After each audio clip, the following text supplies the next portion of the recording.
messieurs, rebonjour, merci d'être présents. On a vu les stats, ça a démarré très très fort sur YouTube, sur également les partenaires médias que je salue. J'en présenterai tout au long de la journée. Certains des journalistes seront avec nous sur le plateau, d'autres à distance. En tout cas, je remercie évidemment du fond du cœur l'ensemble des partenaires, l'ensemble des réseaux, l'ensemble des villes et des entreprises qui relaient pendant ces 3 jours nos travaux. Denis Thuriot, c'est un marathon, ça va durer 6h30. Je ne sais pas si vous serez encore avec nous à 20h, heure française pour les pitchs anglophones. Ça se passe bien pour l'instant, Denis ? Oui, je trouve ça assez fantastique parce que c'est un vrai pari, c'est une vraie première et ça prouve que quoi qu'il arrive, on arrive à prendre le dessus. Donc voilà, dans des conditions pas simples, donc chapeau. Soyons résilients. Et puis voilà, et puis beaucoup de pays sont là, donc c'est ce qui compte. Alors, si Denis Thuriot, maire de Nevers, est aujourd'hui un petit peu à mes côtés, et j'en fais vraiment, pour moi, c'est un grand honneur, c'est parce que, j'ai envie de dire, il vous manque, je ne veux pas dire votre acolyte, mais l'homme avec qui vous avez vraiment développé cette notion de corridor. Et je devrais le prononcer à la québécoise, les corridors, pour faire hommage à nos cousins de la belle province. Votre partenaire, votre ami et votre, je dirais, je ne sais pas comment le qualifier d'ailleurs, l'homme avec qui en tout cas toute cette aventure a commencé, il est avec nous. Il est dans une ville que maintenant tout le monde connaît en France et qui s'appelle Shawinigan. Et on va l'accueillir. Michel Anger, bonjour, est-ce que vous nous entendez déjà ? Michel Anger, peut-être êtes-vous, si vous êtes en mute, on va dans quelques instants vous démuter. Michel est-il avec nous ? Alors peut-être pas encore. Ah voilà, bonjour Michel, vous allez bien ? Bonjour Michel. Absolument bien. Oui. Bon, alors Toujours un plaisir.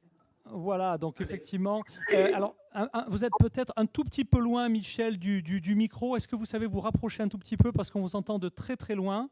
Voilà. Alors, je vais m'organiser pour parler assez fort. Est-ce que ça vous va comme ça? C'est parfait. On ne vous demande pas s'il fait beau à Shawinigan. Il fait toujours beau. Et alors là, la neige, le manteau blanc, c'est toujours magnifique. J'imagine la qualité de vie de la belle province en hiver. C'est toujours extrêmement agréable. Écoutez, merci de l'invitation. Vous savez, c'est ma quatrième participation au village francophone. Et bon, évidemment, un peu comme vous tous, c'est un peu dommage qu'on se retrouve si loin les uns des autres. C'était un rendez-vous qu'on se donnait année par année au CES de Las Vegas. Mais en même temps, je salue l'initiative que vous avez prise de tenir quand même cet événement. Parce que vous savez, le village francophone, c'est quelque chose qui est évidemment très important pour l'ensemble des communautés francophones un peu partout à travers le monde, je pourrais dire. Mais le fait de pouvoir se réunir, c'est important pour nous. Parce que vous savez, moi et Denis, on a créé justement le Sommet international en innovation.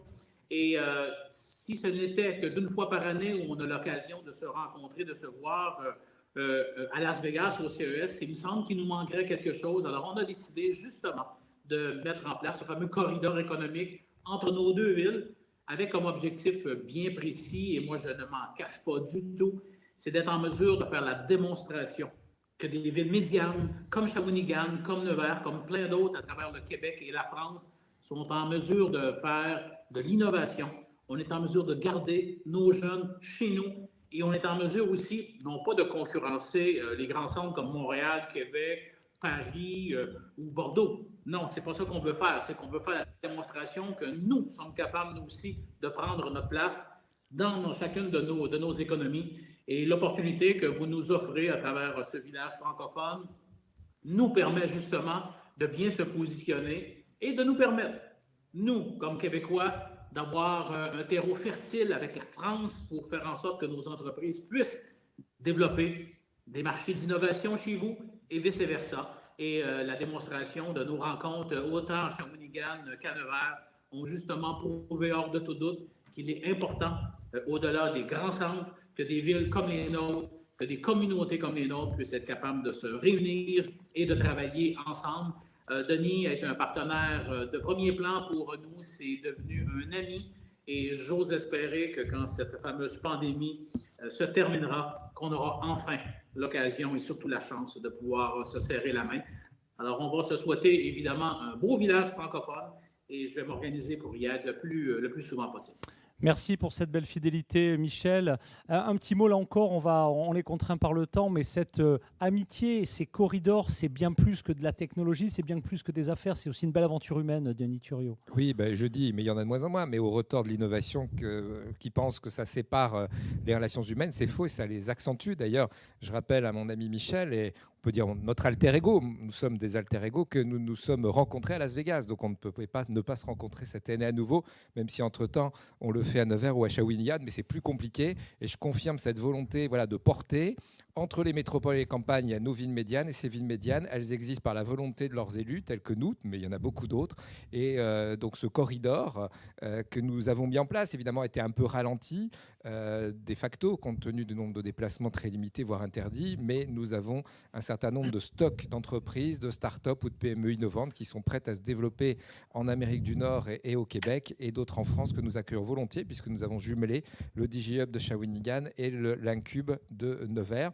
Donc voilà une démonstration très concrète de ce que peut être un partenariat fort qu'on a scellé de l'autre bout de l'Atlantique pour nous, lui dans le sud de l'Amérique, et aujourd'hui, il est réel et nous avons toujours de la sympathie à nous retrouver et aussi de l'efficacité à rechercher pour avancer, et on va continuer sur un prochain Civim, j'espère l'an prochain.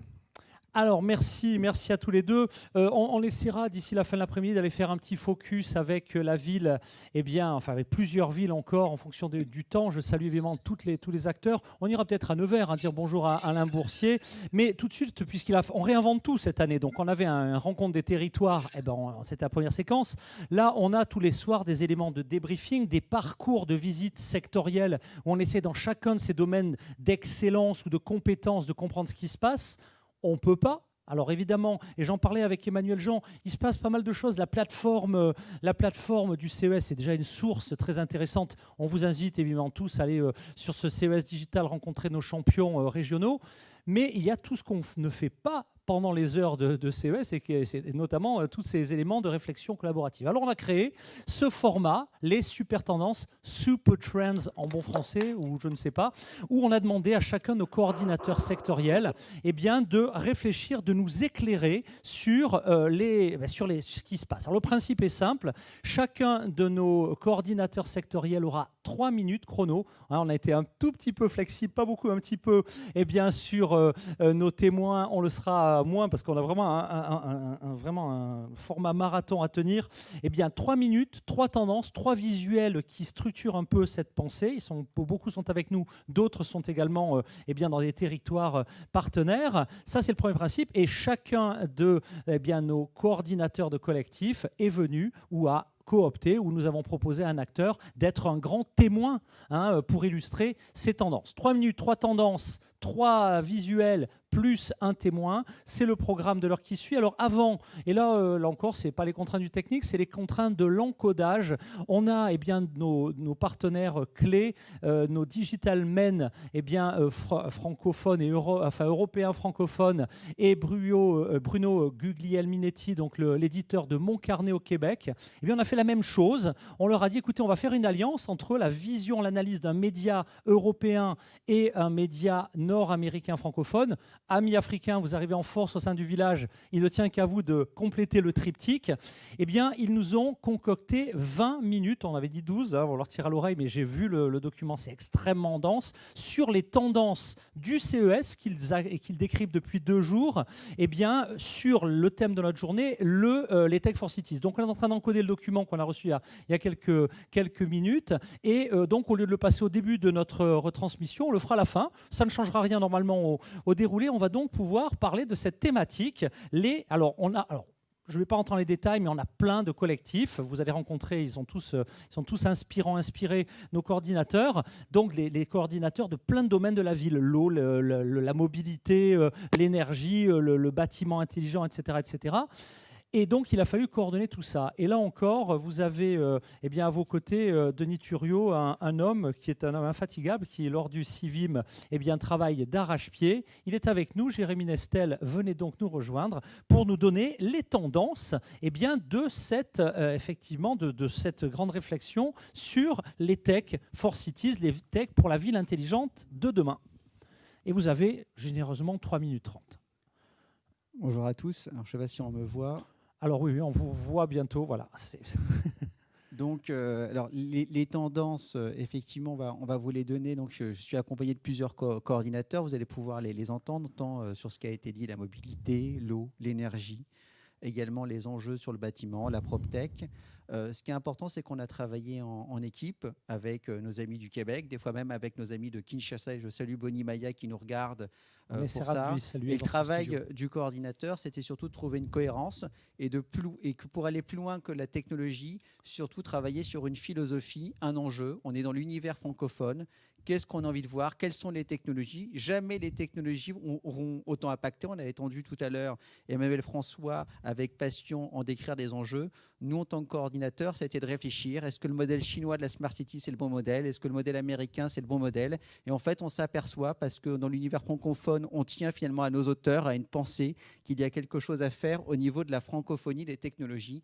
Et ce que nous, on essaye de proposer, c'est une alliance en structurant le marché. On considère qu'aujourd'hui, pour promouvoir nos champions numériques, il faut un marché. Ce marché, c'est le marché de la francophonie. Et s'il y a un marché, ce marché peut être porteur d'idées, peut être porteur de valeurs, que ce soit sur l'interopérabilité, on l'a dit, sur la data, son utilisation, que ce soit sur quelque chose qui garantisse l'anonymisation, qui garantisse une égalité pour tous à l'accès au numérique et l'inclusion, que ce soit des villes, finalement, sur ce qu'on essaye de promouvoir avec le président de l'agglomération de Nevers-Denis Thuriot, des villes médianes à échelle humaine, où en un quart d'heure, on peut finalement bénéficier de tout, se mailler. Les enjeux du transport, de la mobilité. On sait qu'on a un enjeu planétaire formidable, on en parlera sur se mouvoir différemment, travailler différemment. Je salue d'autres collectifs, comme le collectif RH avec lequel on travaille également, que vous entendrez demain, sur des nouvelles façons de travailler qui ont permis effectivement les réseaux. Donc vous allez entendre 5 experts, et je dirais plus que des experts, je dirais des humanistes. Aujourd'hui, on ne peut penser la technologie sans humanistes, sans personnes qui auront plus de donner une vision, donne un aspect humain, donne un aspect éthique, et c'est tout l'enjeu, c'est-à-dire comment trouver les bonnes innovations, comment trouver les bonnes tech for cities, si on n'a pas une réflexion aujourd'hui sur un projet sociétal. Donc moi, je suis très fier d'avoir pu travailler avec ces coordinateurs. Vous le verrez sur l'eau, les enjeux. On voit qu'il y a une bourse d'eau actuellement en Australie qui pose beaucoup de problèmes. Est-ce que c'est les valeurs qu'on a envie de défendre? Comment justement mieux gérer la ressource? On en parlera sur l'énergie. On en parlera également sur ce que j'ai dit, les enjeux sur l'habitat, la ville, la transformation de la ville avec nos amis que je salue de Belgique qui sont en train de réfléchir à des écoquartiers. Donc voilà un peu pour introduire les enjeux que vous allez entendre, c'est-à-dire une réflexion sur l'humanisme, la technologie et l'avenir que nous allons tous faire ensemble demain. Voilà. Marc Lionel. Merci beaucoup Jérémy Nestel, et puis tout le travail de préparation, de coordination avec l'ensemble des coordinateurs, et c'est vrai qu'il y a de belles personnalités, vraiment de belles analyses. On va essayer de vous en faire profiter. On leur a donné un défi quand même assez chaud, 3 minutes, mais on a 20 collectifs sectoriels, 20 collectifs technologiques. Alors vous allez être frustrés parce que sur cette édition du CES Figital, on n'a pas mobilisé les coordinateurs. On a dit on ne va pas tout lâcher d'un coup, mais sachez que dès le prochain rendez-vous au South by Southwest, eh bien, les coordinateurs, les 20 coordinateurs des collectifs technologiques entrent en jeu. Prenez date, c'est fin mars. Je vous en dirai plus tout à l'heure. Alors, beaucoup de nos coordinateurs sont ici, mais d'autres sont dans d'autres villes. On va aller maintenant du côté de Lyon pour bien saluer Florian. Alors, c'est vous, d'ailleurs, peut-être un mot sur le CEREMA, sur Florian, puisque c'est vous qui l'avez coopté en 20 secondes. Alors, pour l'instant, je crois que Florent, est-ce qu'il est avec nous? S'il n'est pas avec nous, c'est pas grave, on va rebasculer sur le collectif suivant. On a une vidéo sinon de Florent qui nous a envoyé. Ah, il nous a envoyé une vidéo Oui, tout à fait. Alors écoutez, le temps de la caler, on va aller voir en régie. Je vous laisse peut-être aller voir avec la régie cet élément vidéo. Ce que je propose dans le même temps, eh bien, c'est de passer à la deuxième tendance. On s'est dit super résilience, on le fera Covid, pas Covid. On va le faire avec des connexions ou pas des connexions à un moment donné. Donc la deuxième tendance, eh bien, là on a eu un teasing plus que motivant. Eh bien, on va passer à la deuxième des tendances, le collectif Smart Building, le bâtiment intelligent, la ville intelligente. Venez donc nous rejoindre, on reviendra tout à l'heure avec Florent à la tribune. Bonjour, rebonjour. Quand je parlais d'humanisme, vous voyez, on va commencer par là. Et je suis ravi en tout cas d'avoir pu travailler avec toi et que nous donnes tes tendances. Allez, et par contre, ça va encore être frustrant, mais le principe, on va régler la caméra en régie, c'est 3 minutes. 3 visuels, ils vont apparaître dans quelques instants. Les visuels sont en train d'être chargés. Vous pouvez y aller. Quels sont pour le bâtiment intelligent, eh bien, votre propre vision. C'est parti. Bonjour, c'est très difficile, 3 tendances, parce qu'il y en a, il faut faire le tri. Mais si vous voulez, tout d'abord, j'ai pris une tendance qui illustre mes propos de tout à l'heure sur l'hybridation de la société, sur l'hybridation des infrastructures. Et donc, j'ai pris l'énergie. Pourquoi l'énergie? Parce qu'en fait, l'énergie, c'est majeur. Et aujourd'hui, on peut parler de hybridation du réseau électrique. AC-DC. Ce n'est pas la musique, mais c'est courant continu, courant alternatif. Aujourd'hui, tout le réseau est en alternatif. Eh bien, aujourd'hui, je dis que dans les 10 ans qui viennent, il faut passer progressivement au courant continu. Pourquoi? Déjà parce que la ville devient électrique. La ville devient électrique et la mobilité urbaine est électrique. Regardez aujourd'hui, le monde ferroviaire urbain, effectivement, c'est du courant continu. Mais toute la mobilité électrique, trottinette, vélo, véhicules, sont en courant continu. Aujourd'hui, des grands de la tech se mettent sur la mobilité électrique. À venir en 2024, Apple. Et ce sera également en courant continu. Ensuite, c'est les infrastructures. Les infrastructures, effectivement, vont être en courant continu et alternatif. Pourquoi? Parce qu'effectivement, on a une production locale et une production centralisée et décentralisée. Mais toutes les énergies renouvelables sont effectivement en majorité courant continu. Le stockage est également en courant continu. Et donc aujourd'hui, effectivement, on va avoir une hybridation des infrastructures, courant continu, courant alternatif, avec effectivement ce que j'appelle des DC grid, 48 volts ou plutôt 400 volts. Enfin, c'est la production locale d'énergie. Et enfin, surtout, c'est les équipements, AC et DC également, avec une convergence digitale et énergie. Alors, une tendance, on est déjà à plus de la moitié. Mais OK, ensuite. Mais il faut savoir qu'effectivement, la conséquence de tout ça, c'est la réduction de l'empreinte carbone et la réduction de l'empreinte de l'économie, de la consommation énergétique. Deuxième tendance, là, on est vraiment dans la tech. Je me souviens qu'il y a 3 ans, effectivement, le président ou le directeur général d'NXP me parlait de edge computing. Eh bien, aujourd'hui, on y est. C'est l'hybridation de la gestion de la donnée, locale et centrale. C'est Edge et Cloud. Aujourd'hui, on parle de Building Operating System et de District Operating System. C'est-à-dire qu'aujourd'hui, grâce à la capacité de traitement et surtout de mémoire des composants électroniques, on peut effectivement gérer beaucoup plus de données au niveau local. Et ça va dans le sens, premièrement, de la confidentialité des données et deuxièmement, de la consommation énergétique. Ne pas être systématiquement dans le cloud permet de réduire considérablement les échanges et donc la consommation énergétique du numérique. Troisième tendance, eh bien c'est consécutif à cette hybridation des données, c'est l'IA. Effectivement, on voit que les composants électroniques aujourd'hui ont plus de capacité mémoire, plus de capacité de traitement, et ça permet d'embarquer de l'IA à tous les niveaux de la chaîne de valeur, au plus proche des objets connectés. On parle aujourd'hui d'un marché de 300 milliards de dollars en 2025. C'est 4 fois pour les objets connectés dans la Smart City. C'est 4 fois plus qu'en 2019. Et ça, bien entendu, c'est possible à partir du moment où on est dans de l'open data et on est dans de la collecte, mais également de l'automatisation des données au niveau local. Si vous voulez, c'est un vrai changement. Et aujourd'hui, à partir du moment où on est dans du edge, on est dans une hybridation edge cloud, ça oblige tous les acteurs à être interconnectés, à travailler ensemble. Ça oblige notamment, par exemple, les assureurs à s'impliquer sur les algorithmes qui sont embarqués dans tous les objets connectés. Parce qu'effectivement, et comment toute cette chaîne de valeur s'interconnecte. C'est vraiment des vrais changements. Et vous voyez qu'aujourd'hui, effectivement, ces révolutions technologiques viennent impacter tous les acteurs et l'ensemble de la chaîne de valeur. Merci.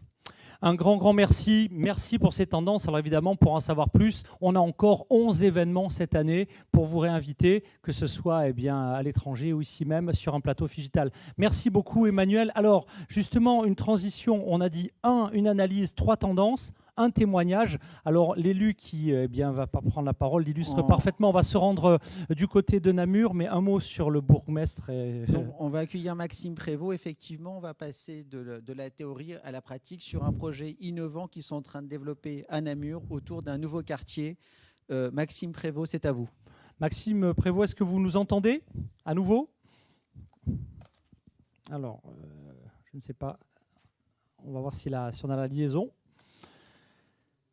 Alors toujours les contraintes du direct. Maxime Prévost est-il des nôtres? Sophie, je ne sais pas si j'aperçois Sophie à Namur. Est-ce que monsieur le bourgmestre est avec nous? Donc n'hésitez pas à nous envoyer un petit SMS pour nous informer de sa disponibilité ou d'un éventuel contretemps. C'est pas grave, on va donc, puisque je crois que maintenant pour la première de la tendance, Florent est avec nous. Voilà. Florent à Lyon est connecté. Donc on va enchaîner 2 tendances et puis pourquoi pas dans la foulée 2 témoignages. On apprend comme ça avec ce système de connexion. Est-ce qu'en régie on peut connecter Florent? Florent, est-ce que vous nous entendez à Lyon et au CEREMA? Alors Florent, semble-t-il, n'est pas non plus connecté pour l'heure. Ah ben, écoutez, on va enchaîner. Hein. C'est le principe même. Donc deuxième tendance. Je m'y perds un tout petit peu. J'espère qu'on ne va pas avancer trop vite et du coup ceux qui avaient calé un timing vont voir arriver. Il est connecté. Alors, excusez-moi de vous contredire en régie. Je reçois un SMS. Il me dit oui, mais apparemment ils ne m'ont pas vu. Alors voilà, Florent, est-ce que vous avez bien mis en vous connectant votre nom? Je le dis pour toutes les villes et tous les startups qui vont se connecter dans les minutes à venir. Évidemment que si vous ne mettez pas votre nom, nos équipes en régie sont incapables. Est-ce que vous pouvez peut-être aider Jérémy, vous qui connaissez Florent? Est-ce que votre caméra est allumée, Florent? Parce qu'évidemment, il est compliqué pour Florent nous. Boitia, c'est le chef de projet Smart City du CEREMA et c'était important d'avoir son propos parce que ça permet de prendre de la hauteur et donc du coup, on va être dans la continuité de ce que disait Maëlle François sur les frugalités. Est-ce que Florent, ton micro est allumé? Est-ce que tu peux parler pour qu'on puisse t'entendre de Lyon? Eh ben, je ne sais pas. Alors, on reverra cet élément-là dans... C'est bon, Florent est avec nous? Voilà. Alors, alors, vous avez un petit bouton pour lever la main. Donc, si on ne vous repère pas assez vite dans notre régie, vous voyez à l'écran que vous êtes nombreux. Voilà. Ah ben non, là, on est à Mulhouse. J'en profite pour saluer Patrick Rhein, le fondateur du KM0. Patrick qui, demain, lors de la journée, la journée Smart Factory notamment sera avec nous. Vous nous entendez, Patrick ? Ah ben là, donc il me semblerait qu'on ait un petit souci de son. Donc ce que je propose, c'est d'enchaîner sur la tendance suivante. Et puis, Allô, vous êtes avec nous? Alors j'entends un petit écho. Alors qui est avec nous? Voilà, alors si vous êtes avec nous, attention parce que je crois que vous avez... Voilà, je pense que là, la personne qui se connecte a dû ouvrir 2 fois 2 connexions et ça crée ce petit effet d'écho. Alors, il faut peut-être désactiver un des 2 appareils le temps de connecter notre prochain intervenant. Écoutez, on est sur le plateau. Là, il n'y aura pas de contrainte du direct. Donc, je vais tout de suite demander à notre prochain expert. Alors, j'allais dire il n'y aura pas de contrainte, mais si, puisqu'on devait se rendre à Nantes. Alors, on va tenter la connexion, mais j'aperçois notre studio nantais qui se met en place. On va peut-être laisser quelques instants à nos amis nantais le temps de s'installer. On est du coup en avance sur le planning. J'en profite aussi pour demander à la régie si la news quotidienne que nous préparent nos Digital Men et Mon Carnet est prête. Donc n'hésitez pas à me faire signe à ce moment-là. Est-ce que donc Florent est avec nous? On va faire une dernière tentative. Bien. Oui, donc je le répète, Florence, si vous êtes avec nous, n'hésitez pas. Vous avez un bouton pour lever la main au cas où on ne vous ait pas identifié. Pour l'instant, effectivement, sur le tableau de pilotage de cette conférence, je n'aperçois pas effectivement des acteurs pour lever la main. Donc, je ne sais pas. À Calais. Allez, on va donc avancer dans nos super tendances. J'espère ne pas me perdre. On va maintenant parler d'eau. J'en profite aussi pour saluer Stéphane qui est à l'antenne. Bonjour Stéphane. Et je vais demander donc à Alice de nous rejoindre tout de suite pour sa présentation. 3 tendances, 3 innovations. C'est tout de suite. Bonjour à tous. Ravi d'être parmi vous. Donc je suis là pour vous parler des tendances autour de l'eau. 3 tendances.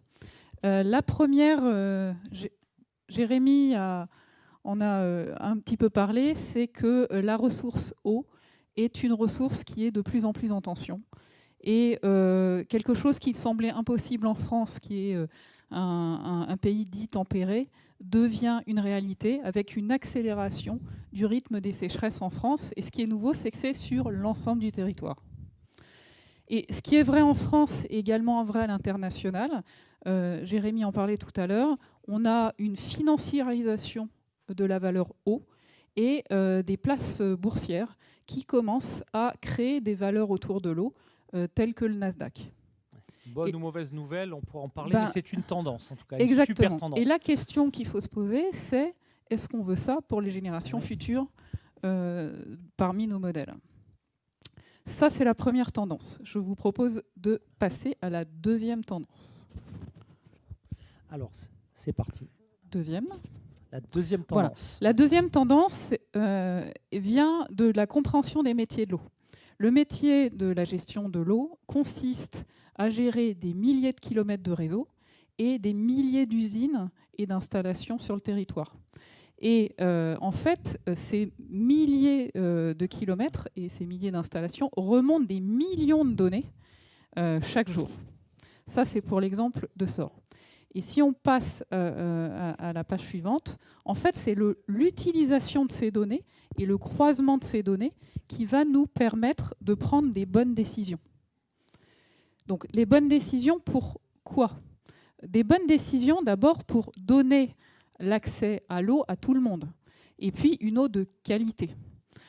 Également, prendre des bonnes décisions pour réduire l'empreinte environnementale des métiers de l'eau, donc réduire la consommation énergétique, réduire les réactifs et donc limiter l'empreinte sur l'environnement. Et puis le troisième point qui est très important, c'est de changer les comportements, puisque nos consommateurs doivent avoir aujourd'hui une consommation responsable de l'eau, avec cette ressource qui devient de plus en plus rare. Et donc, on doit aussi travailler grâce à la donnée et à l'intelligence artificielle sur les changements de comportement à long terme dans le domaine de l'eau. Voilà pour la deuxième tendance. La troisième tendance, c'est que, si on peut passer à la troisième tendance, c'est que les données, c'est encore après, c'est que les données qui viennent des métiers de l'eau doivent s'inscrire dans, on parlait tout à l'heure d'hybridation, dans les stratégies Smart Territoire ou Smart City, puisque la consommation en eau et l'eau se nourrit de tout un tas d'informations du territoire. Évidemment la météo, mais également les mouvements de population. On pense au tourisme dans certaines régions où la consommation entre l'été et l'hiver peut être extrêmement variable. Donc il est important que les données de l'eau puissent se nourrir d'autres données sur le territoire afin de croiser davantage de données et en tirer encore des décisions les plus éclairées possibles. Prenons par exemple l'hôtellerie et la restauration qui peuvent être des données de consommation d'eau importantes. À l'envers, les données de l'eau peuvent servir à d'autres domaines du territoire. Je vais donner l'exemple qui est le plus récent avec le projet Aubépine qui a consisté dans le cadre du Covid à analyser les données issues de l'eau usée afin de détecter les mouvements du virus au sein du territoire et de pouvoir regarder la propagation au sein des territoires. Donc les données d'un territoire doivent se nourrir entre tous les domaines du territoire de manière à pouvoir prendre les bonnes décisions dans le cadre des politiques Smart Territoire ou Smart City. Voilà pour les trois tendances que je voulais vous donner sur les métiers de l'eau. Eh bien, écoutez, un grand merci pour cet éclairage. On va, pour illustrer justement les tendances de l'eau, rappeler un élu, Denis Thuriot, qui justement sur son territoire a mis en place de manière très opérationnelle des réponses et qui, je crois, fait partie d'une commission une commission d'élus en matière de gestion de l'eau. C'est bien ça, Denis Thuriot ? Pas tout à fait une commission d'élus. Je préside la commission mixte inondation nationale rattachée au ministère de l'écologie et je préside aussi le COPRNM qui est le Conseil d'orientation de la prévention des risques naturels majeurs qui s'occupe de tous les risques sanitaires et nucléaires. Donc voilà, ça concerne aussi la problématique de l'eau, effectivement. Alors, vous souhaitez que j'intervienne Ah bah oui, un petit témoignage sur Petit le témoignage. sujet. Bon, j'ai écouté attentivement. Je partage ce qui a été dit. Effectivement, l'eau est aujourd'hui un enjeu majeur de notre siècle et sûrement pour les siècles à venir. Et dans l'absolu, on le sait, l'eau est millénaire. L'eau se ressource, et se régénère et redescend. Mais en réalité, ce qu'il nous faut, c'est que l'eau de l'hiver soit l'eau de l'été. Et ça, c'est un véritable enjeu. Et donc, en ce qui concerne le territoire de Nevers Agglomération plus spécifiquement, mais encore une fois, ça peut se répliquer à d'autres, il y a l'eau, comme on dit, l'eau c'est la vie, donc il y a l'eau vitale, c'est-à-dire l'eau qui nous permet de constituer normalement au moins 30-75% d'eau, donc il faut qu'on se réalimente en eau très régulièrement, les animaux aussi, la flore, la faune, les cultures, l'élevage, etc. Mais aussi l'eau qui peut être dangereuse et qui, comme un virus, peut anéantir une économie, peut tuer des gens. Les instances que je préside aussi le fonds Barnier, donc je m'occupe du fonds Barnier qui aide les gens à faire des travaux, notamment quand ils sont en zone inondable, et nous veillons aussi à ce qu'il n'y ait plus de reconstruction, mais je pense qu'aujourd'hui, tous les marins sont conscients dans des zones dangereuses. Donc vous voyez, l'eau sous son aspect positif et l'eau sous son aspect plus négatif, en tout cas de danger. Donc je vous donne quelques exemples rapidement, puisqu'on est contingenté par le temps, et c'est la règle du jeu. La première des choses que nous avons mises en place sur ces enjeux, c'est de réhabiliter une usine d'eau qui était un peu ancienne et qui, lors de la dernière inondation en 2003, n'avait pas réussi à alimenter pendant très longtemps les populations. Donc cette usine d'eau, elle termine sa mue, elle a été agrandie, et elle fait aussi appel à beaucoup de nouvelles technologies qui n'existaient pas il y a 20 ans, bien évidemment, et qui nous permettent de prolonger l'alimentation d'eau de notre population si véritablement nous étions en fort risque d'inondation. C'est le cas de la Loire. Je rappelle que c'est le dernier fleuve vivant d'Europe, sauvage pas tout à fait, parce qu'il y a des barrages, mais vivant d'Europe, et donc c'est un fleuve qui peut être très bas et très haut très rapidement. Et puis nous avons aussi interconnecté nos réseaux d'eau, puisqu'il y a plusieurs puits de captation d'eau, et donc si un est complètement inondé, ne peut plus alimenter la desserte en eau potable, l'objectif c'est d'aller puiser dans les autres réseaux. Et donc jusqu'à présent, ces réseaux étaient en parallèle et desservaient un certain nombre de bassins de population, et c'est tout. Aujourd'hui, ils sont interconnectés, donc c'est d'une plus aussi pour permettre d'alimenter. Et puis il y a la problématique des forages, et donc ça nous permet aujourd'hui d'anticiper avec notamment un dispositif qui s'appelle Imago, Imago EAU à la fin. Ça nous permet de mieux connaître les conditions de captage grâce au forage, de fonctionnement. Et la Nièvre, qu'on appelait le vert pays des eaux vives, aujourd'hui n'échappe pas en partie à la sécheresse. Donc ça nous permet d'anticiper des ressources faibles et donc d'être présents sur ce terrain. Donc voilà aujourd'hui les enjeux sur lesquels nous travaillons. Eh ben, écoutez, merci Denis pour ce témoignage.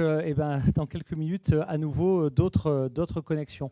Merci. Peut-être un dernier point, une dernière question. Oui, dernière chose, parce que ça, ce sont les enjeux. Mais derrière cela, puisqu'on parle d'innovation aujourd'hui chez nous, il y a les moyens que nous mettons en œuvre. Et ces moyens, ce sont des sondes, ce sont des capteurs, je l'ai dit indiqué tout à l'heure, ce sont des compteurs intelligents. Et nous avons, en 6 ans, baissé de façon très conséquente, par exemple, les pertes d'eau. Il y avait des fuites d'eau, il y en a dans tous les réseaux dans le monde entier. Aujourd'hui, grâce aux capteurs d'innovation, on est capable de détecter là où il y a une fuite, d'éviter d'aller trouer les routes partout, ce qui coûte toujours très cher aux collectivités et à l'État, et puis surtout de ne plus perdre inutilement d'eau dans les réseaux qui ne servent plus à rien, qui est perdu. Donc ça, c'est un véritable enjeu. Et puis nous mettons en place des startups pour qu'elles expérimentent de nouvelles solutions pour le traitement de l'eau en situation de crise, et notamment un partenariat avec Innovaya. Je voulais aussi ajouter quelque chose.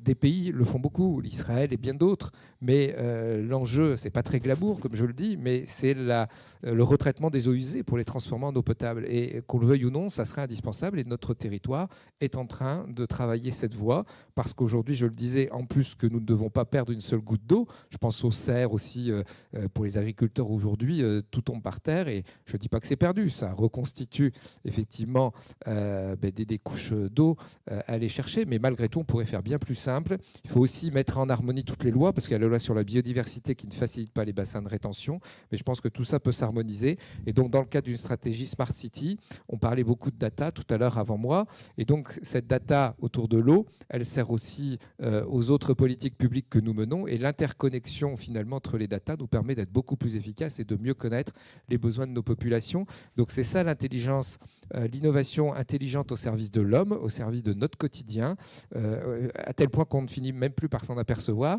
parce que ça semble naturel. Et au niveau de Nevers Agglomération, nous le portons notamment, et grâce à Jérémy Destel, par un partenariat avec une ville portugaise qui s'appelle Fundao, et dans le cadre du projet Urbac, donc d'un projet européen. Vive l'Europe, ne la quittez pas. Ça s'appelle l'hybridation aussi de tout cela. Un grand merci. Le maire de Fundao sera des nôtres ce jeudi matin.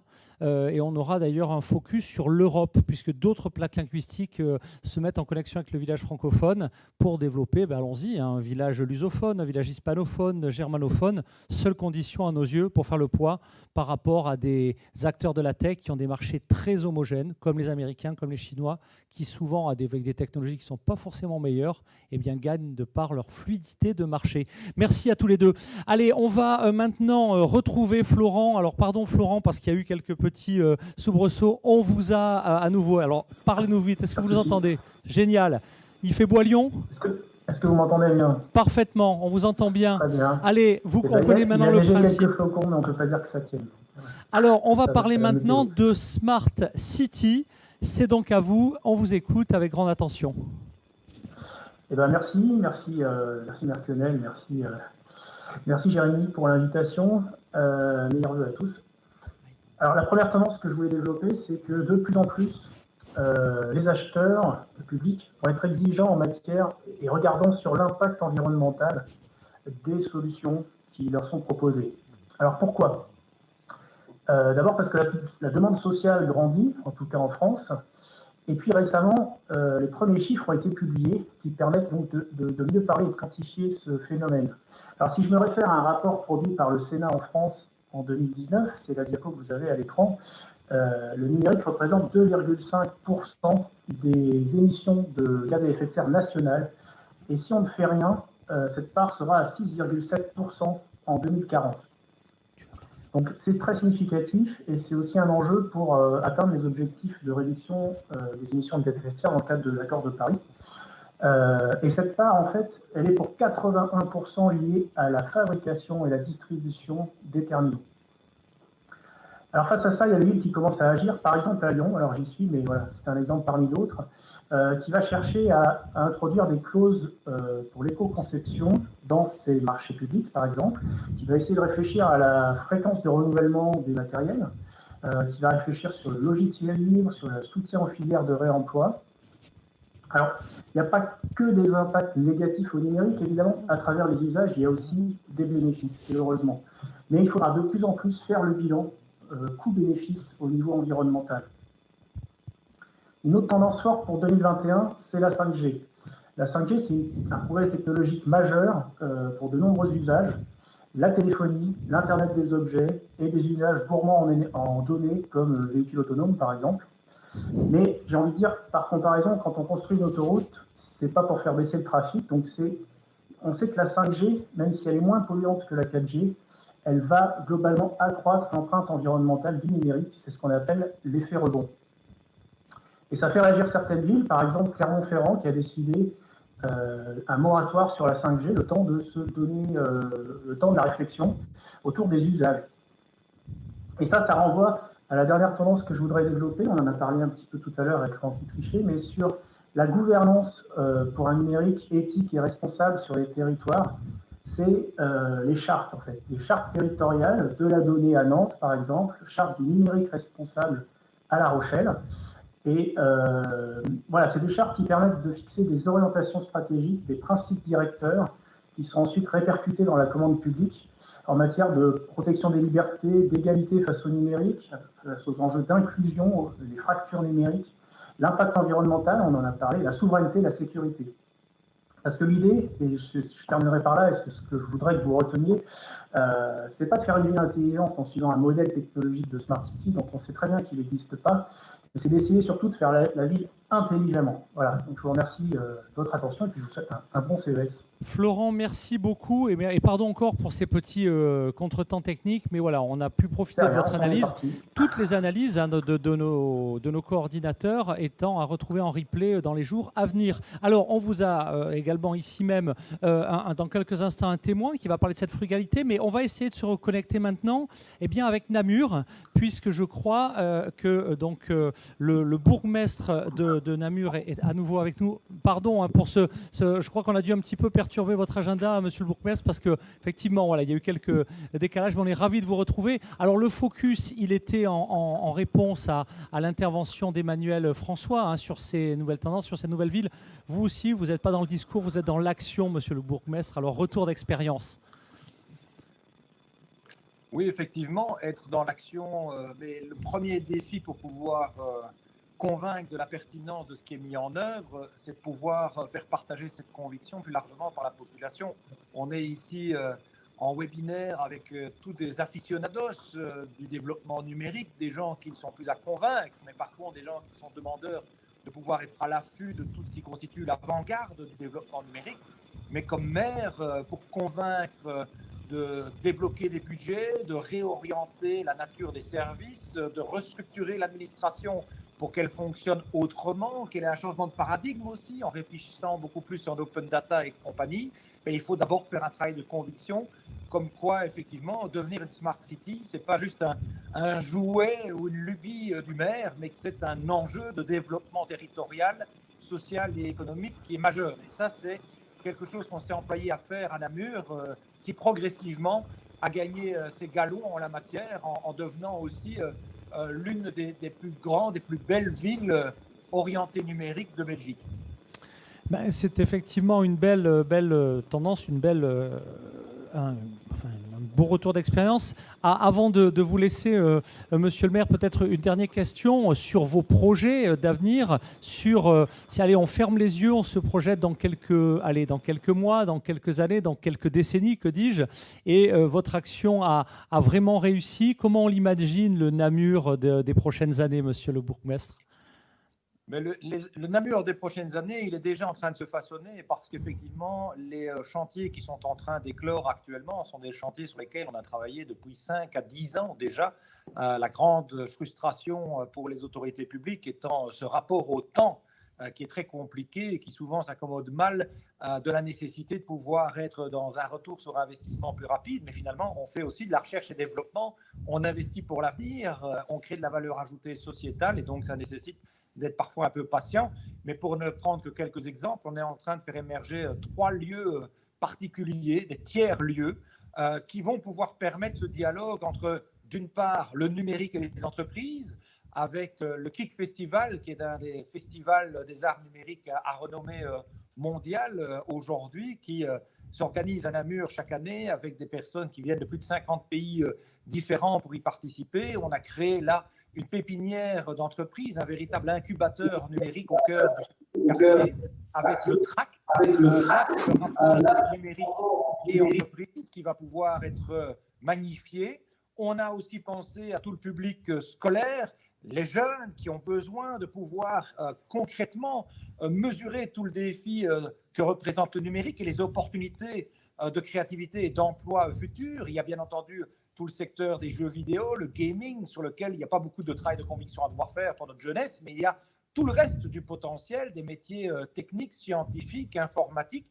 Et donc le public scolaire comme les touristes vont pouvoir franchir prochainement les portes du pavillon numérique de Wallonie, installé au cœur de la capitale, à Namur. C'est l'ancien pavillon belge de l'exposition universelle de Milan, qui a été primé pour son caractère durable et innovant, et que nous avons pièce par pièce reconstruit sur Namur et qui va ouvrir ses portes dans les semaines qui viennent. Et un troisième endroit, c'est celui qui permettra l'interaction entre le numérique et le citoyen. Comment éveiller celui-ci au développement de sa ville, à la ville de demain, les enjeux de logement, de mobilité, de lutte contre la précarité, de développement durable, de chaîne alimentaire, tous ces enjeux liés au bâti du futur, à la manière dont l'espace public va interagir. Mais ça, cette ville de demain, on veut la co-construire et c'est le nid pour Namur intelligente et durable qui est situé au confluent de nos 2 fleuves qui irriguent la ville. Donc le berceau qui a vu naître Namur il y a plusieurs milliers d'années sera cet endroit où on interagira avec le citoyen et où on lui permettra de comprendre la plus-value du numérique pour le développement de son territoire. On aime déjà beaucoup, et c'est pas nouveau la Wallonie, mais avec ces belles directions, on a vite envie de découvrir le nid. Alors quand vous voulez, hein, pour un village francophone, monsieur le bourgmestre, au cœur du KIC Festival et de toutes ces belles initiatives. Avec grand plaisir. Merci très sincèrement et à très vite du fond du cœur. Au revoir. Je vous en prie. Alors voilà, c'était un focus qui illustrait cette tendance. On a, donc je vous laisserai faire un petit peu la connexion. On vient de parler avec Florent de frugalité numérique. Je vais accueillir un acteur qui depuis longtemps également est avec nous au village francophone. À l'époque, on l'a vu avec une casquette de financier, d'homme d'argent. Vous allez nous dire, Jean-Michel Royot, si aujourd'hui, hein, prenez place, vous ne parlez que d'argent, vous êtes devenu le DG d'une entité très particulière. Je vous laisse la décrire en 22 secondes. Et puis derrière, au-delà de la frugalité numérique dont parlait Florent, vous, c'est peut-être la frugalité au sens large. Un monde où il va falloir apprendre à être un peu plus raisonnable quelque part. Alors en 20 secondes, vous dire ce qu'est Action Logement. Donc Action Logement est un organisme paritaire, ça veut dire géré à la fois par les représentants du patronat et des organisations syndicales. C'est un organisme qui collecte auprès des entreprises une participation des employeurs à l'effort de construction, et avec cet argent, nous aidons les salariés à se loger.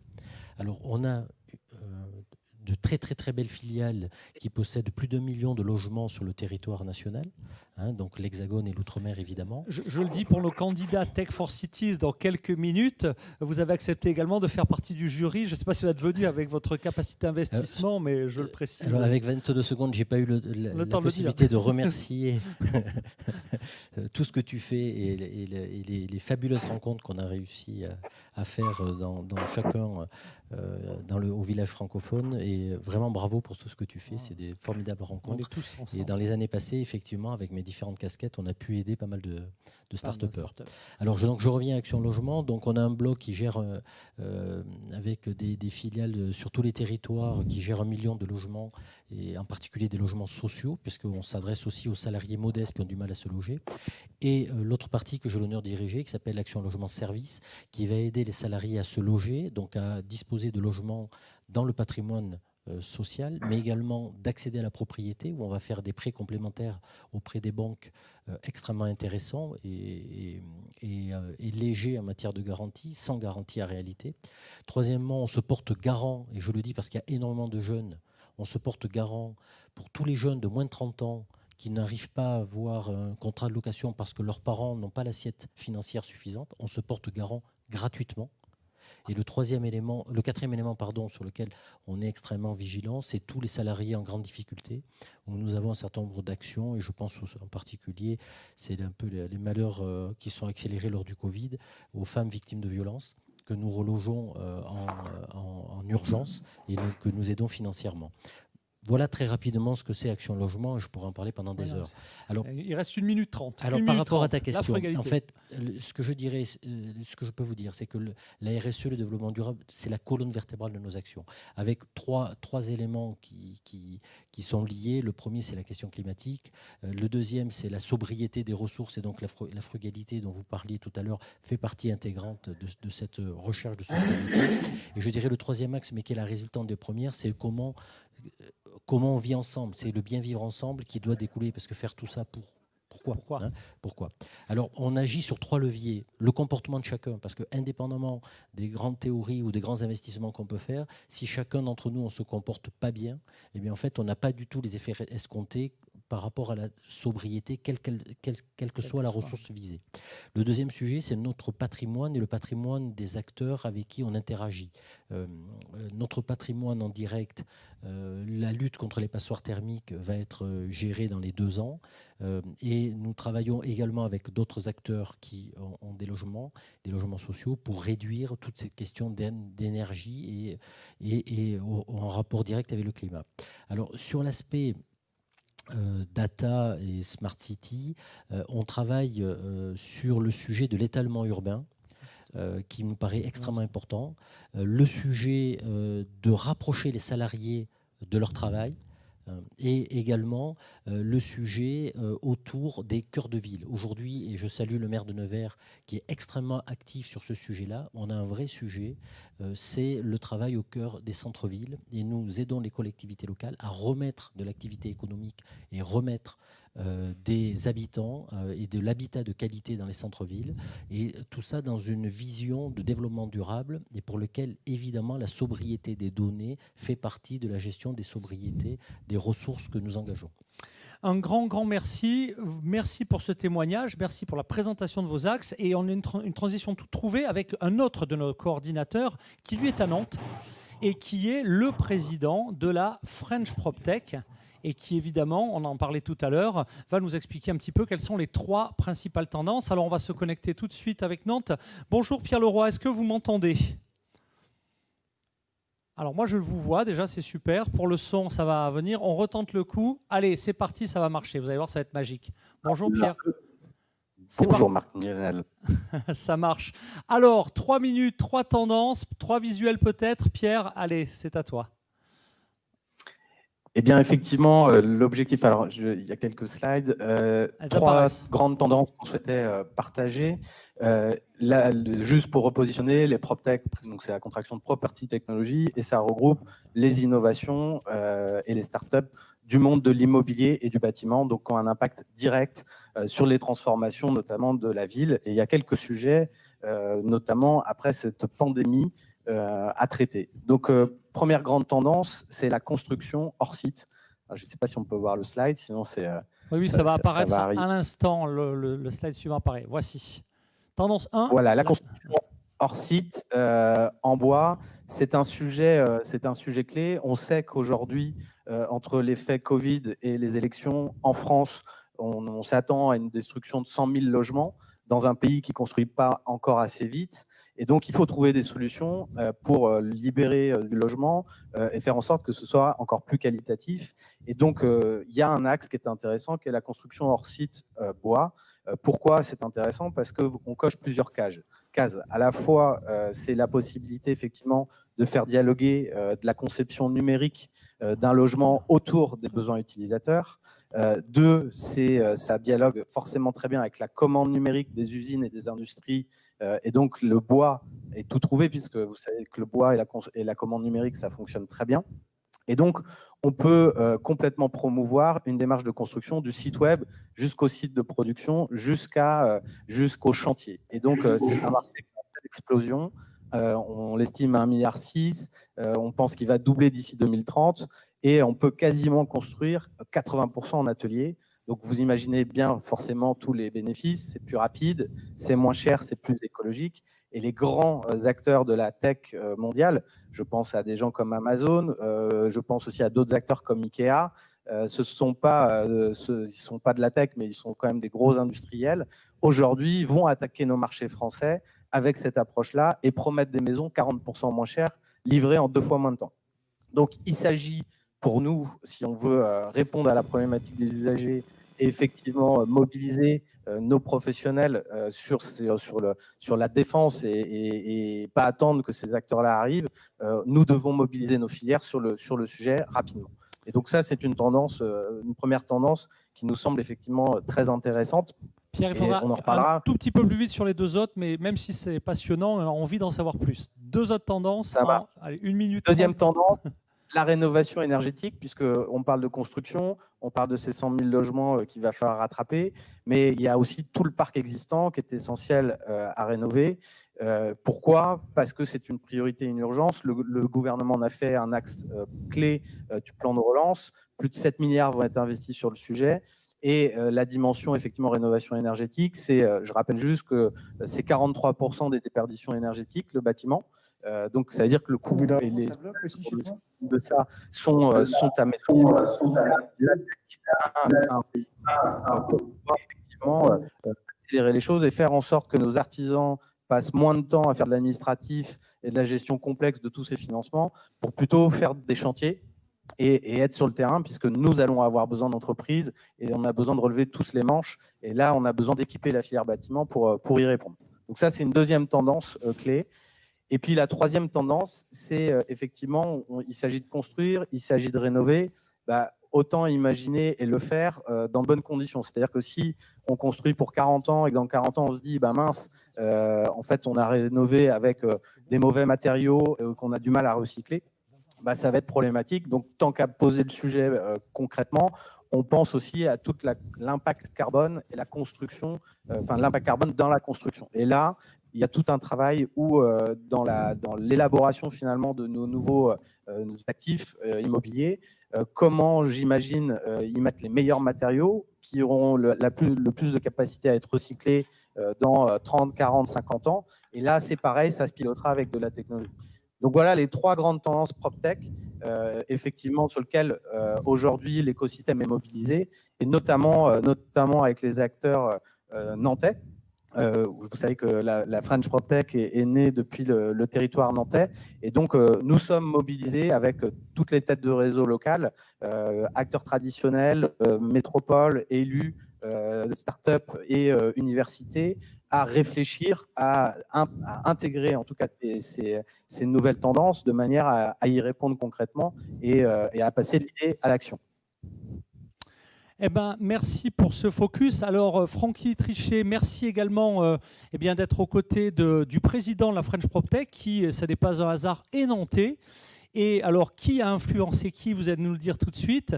Mais Nantes, au travers de ces enjeux qui sont évidemment phénoménaux, a fait d'une domaine d'expertise technologique un axe également de développement économique, social, humain. Expliquez-nous un petit peu, là encore en 3 minutes, vos axes de développement, Francky Trichet. Juste pour répondre à votre question, effectivement, la démarche qui a été initiée sur la PropTech vient de Nantes. Et je remercie Pierre et toute l'équipe et les acteurs aujourd'hui de ce qu'est l'écosystème du bâtiment et qui va du logement de façon globale. Et puis avec Montpellier, je me souviens très bien de ce temps, qui était intéressant. En fait, lorsqu'on est une collectivité, on subit une double pression aujourd'hui. La pression démographique, on l'a vu tout à l'heure, qui est doublée, en particulier à la ville de Nantes, qui est une des villes qui attire le plus en France, sur une pression, on va dire, d'urbanisation intense, qui nous oblige, nous, à devoir anticiper et à devoir aller chercher effectivement les gens qui pensent autrement sur ce que doit être le logement, avec toute la grande dimension, le logement à 360, Pierre l'a évoqué, depuis les nouveaux matériaux qui doivent irriguer aujourd'hui ce que doit être le logement de demain, la nouvelle conciliation des temps dans le logement, l'intégration des services, l'intégration des nouveaux types on va dire, d'habités qui sont radicalement différents d'il y a 30 ans, la notion de propriété couplée à la notion aujourd'hui du locatif, avec des diversités d'acteurs, depuis les jeunes étudiants qui s'ouvrent jusqu'aux retraités qui n'ont plus besoin de mètres carrés. Donc on a cette complexité du logement, avec la volonté politique de faire du logement abordable, du logement social. Et donc, lorsqu'on est en surtension, on doit densifier. Ça, c'est un premier élément. Et on doit fabriquer autrement. Et cette façon de fabriquer autrement, bien évidemment, la transition énergétique, elle s'impose, elle explose. Et de fait, elle doit être, je dirais même, au cœur des processus de fabrication. On doit aussi anticiper, pour moi, les nouveaux matériaux. Pierre a évoqué le bois, la modularité du bois, fabriqué pas forcément sur site. On a des grosses problématiques quand on est en collectivité, c'est des chantiers. Des chantiers, donc vous savez, dans n'importe quelle ville dans le monde, il y a des chantiers partout. Plus on limite la durée des chantiers, plus on limite la pollution associée, qu'elle soit effectivement sonore, qu'elle soit aussi de la pollution en termes de trafic, et il faut qu'on puisse à un moment donné fabriquer autrement. Se fabriquer autrement, on le revendique, et il doit être en fait insufflé. Alors, on peut très bien chercher du matériau. Moi, j'aime beaucoup la mer. On peut aller chercher de l'algue, des micro-algues. Le travail avec les chercheurs doit vraiment, sur le biosourcé, être ouvert à 360 degrés. On peut aussi aller chercher les arêtes de sardines pour ceux qui le souhaitent. Bref, tout un tas, je plaisante évidemment, mais tout un tas de chantiers sur lesquels on doit mixer la recherche très en amont pour aller irriguer la façon de faire. Et puis, je reviens sur une notion importante, et j'en parlais avec Pierre en aparté, c'est la notion de confiance. C'est-à-dire qu'aujourd'hui, sur le marché du logement, on doit, nous, être le garant d'une certaine confiance en tant que collectivité, mais aussi les plateformes numériques qui accompagnent effectivement aujourd'hui l'essor de ce marché sur les conciliations des temps, sur les espaces. On le voit aujourd'hui, même alors les professionnels effectivement de l'immobilier se ruent aujourd'hui sur le Bon Coin, c'est une réalité. Et on voit bien que même les gens sur le Bon Coin, ils ont de moins en moins confiance parce que peut-être de temps en temps, ils veulent éviter des intermédiaires. Et on voit des plateformes de confiance, de proximité. Je pense ici à Nantes, on a Gens de Confiance, mais il doit y en avoir d'autres qui émergent sur cette notion de confiance, on va dire de cooptation d'une certaine communauté sur un regard pour avoir justement des transactions qui sont de plus en plus de confiance. Et la confiance, c'est la confiance directe avec quelqu'un qu'on connaît ou qui connaît d'un réseau. Et le numérique doit aussi accélérer, on va dire, ce mouvement de mise en relation et de proximité jusqu'à la proximité numérique et cette confiance. Et pour terminer, voilà, je pense qu'aussi, on a l'alliance des territoires, on le voit, les villes mutent. On sait que la concentration urbaine, c'est un fait qui est avéré et ça va s'accélérer. On peut le regretter, même si l'effet Covid peut-être va avoir une inflexion sur ce sujet. Hein. Les gens veulent quitter les grandes villes. On est toujours en relatif la grande ville d'une petite ville. Mais ceci étant, cette alliance des territoires, elle doit aussi être pensée par la façon dont on construit les logements et on accompagne en fait les temps de vie dans les logements. Et je le vois bien aujourd'hui, certains, arrivant à la retraite, anticipent déjà des logements qui aujourd'hui étaient des maisons secondaires, qui demain vont peut-être devenir de moins en moins des maisons secondaires, mais des maisons sur lesquelles du partage peut être fait par anticipation sur des nouveaux modèles de conciliation entre un cycle de vie initial avec des familles et puis des cycles de vie un peu différenciés sur l'alliance des territoires. L'idée n'est pas de se dire qu'il y aurait que des jeunes en ville et des personnes un peu plus âgées en ruralité, voire sur le littoral. On a la chance d'avoir un littoral pas loin, mais d'avoir une conciliation, un des temps justement inversé où on peut, avec l'alliance des territoires, remettre de l'économie dans des territoires ruraux. C'est aussi une inflexion politique forte que les métropoles doivent porter, parce que sinon on va avoir justement une double concentration économique et une tension qui nous oblige de toute façon à avoir de la densité plus. Mais il faut aussi à un moment donné relâcher cette contrainte, parce que sinon on va être un peu, on va dire, surcontrait. Je ne suis pas sûr qu'on ait des solutions viables pour une qualité de vie et une vie, on va dire, durable et sensible et sur lesquelles on a envie de vivre. Un grand merci Francky Trichet. Je crois qu'on vous retrouve votre expertise et votre témoignage jeudi. On aura un gros focus sur la santé, sur l'alimentation. En tout cas, un grand merci Francky Trichet, un grand merci Pierre Leroy, un grand merci, au collectif de Nantes et des Pays de la Loire. Alors on est en retard, il faut vraiment accélérer, il faut tenir le temps. Je sais qu'avec vous, je peux être tranquille. Emmanuel Jean, c'est notre coordinateur depuis 3 ans des collectifs énergie, de l'énergie. Il en a 3 minutes, c'est parti. Merci Marc-Lionel. Alors sur l'énergie, si on peut passer les slides, je dirais que l'énergie toujours présente au CES, toujours fidèle aux 3D, pas de grande rupture cette année. Les 3D, bien sûr, vous vous rappelez, c'est l'énergie décarbonée, décentralisée et digitale. Et puis une énergie qui est toujours résiliente, on l'a vu à travers la crise. Les réseaux tiennent le coup et les moyens de production aussi. Alors décarboné, on va aller assez vite, là, vous voyez bien la mobilité électrique, donc toujours connectée et personnalisée, décarbonée. On va trouver des énergies renouvelables classiques. Au CES, vous allez trouver les incontournables panneaux ou kits de panneaux photovoltaïques proposés par différentes startups. Bon, voilà, pas de révolution là-dedans. L'éolien assez peu présent finalement au CES. Et par contre, on voit arriver des nouvelles solutions dans les énergies renouvelables à travers de la biomasse, du biogaz, ou aussi, et on le verra dans le slide d'après, toutes les promesses de l'hydrogène.